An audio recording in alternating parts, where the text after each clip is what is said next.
Hey, sixth graders, welcome back. I thought today I wanted to do a project that has both visual texture as well as actual texture into the project that we'll utilize. And so I wanted you to start out, first of all, grabbing some different textures and creating a crayon rubbing.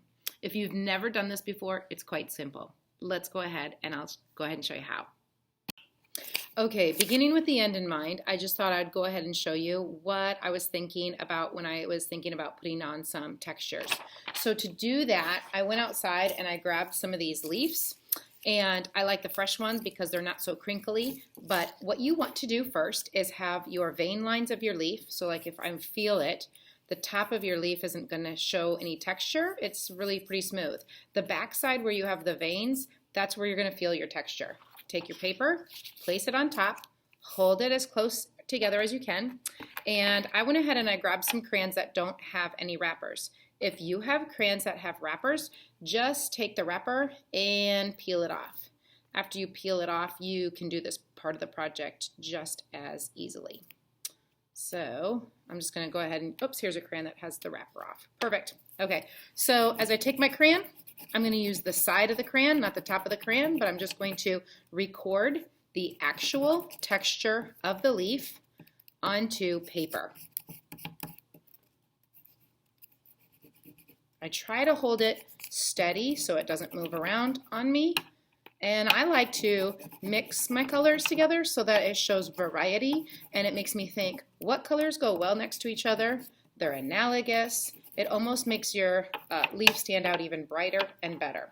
So that's just one of my leaf that I put onto my paper. You want to go ahead and do the whole page. When you have finished the whole page, I want you to pick out the spot that you like the best, that you like, I love the way that looks. And to help you do that, I just grabbed a sheet of paper, folded it, and cut out part of a rectangle so that I can visually start to see what areas of the leaf that I like, what areas I think visually look the best. So I found a spot that I'm just going to keep figuring it out where I think, oh, this composition is going to be awesome if I do it right there. Now, once I found my spot, I'm just going to go ahead and trace the spot that I want to keep. I want everybody to see this part of the picture. So once I've done that, I'm just going to go ahead and cut out my favorite spot, the part that it looks the greatest. And it's kind of neat because this is called cropping. You're showing and getting rid of some of the other parts of your picture that you no longer need. Just making it so you've got your favorite. Cropping the image, showing the parts that you want everyone's emphasis or focus to be on.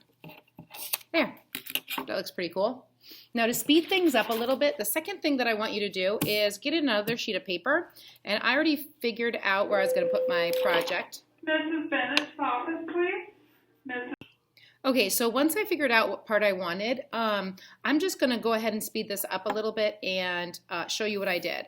I'm going to use this second piece of paper as a mat or a picture frame, and I can either glue that down in the center here, or another idea is using the back side. I thought I would glue it down diagonally so that I could hang it and you could see it this way, whichever way you like the best.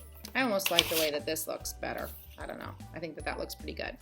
I like to use a glue stick. I'm going to glue that down, and then in your frame, draw a visual texture, a texture that makes it look like it feels a certain way. Okay, so I went ahead and I continued my leaf pattern or my leaf texture, but only this time instead of using crayons to draw into my background, I am doing it with a pencil. After I've done it with a pencil, then you can use your crayons once again. You might want to continue the same colors, but I think what I might do, just for some variety and contrast, I'm going to do my background with cold colors, showing some contrast as well as texture in this assignment. So I'm going to go ahead and finish this, and I'll speed it up a little bit.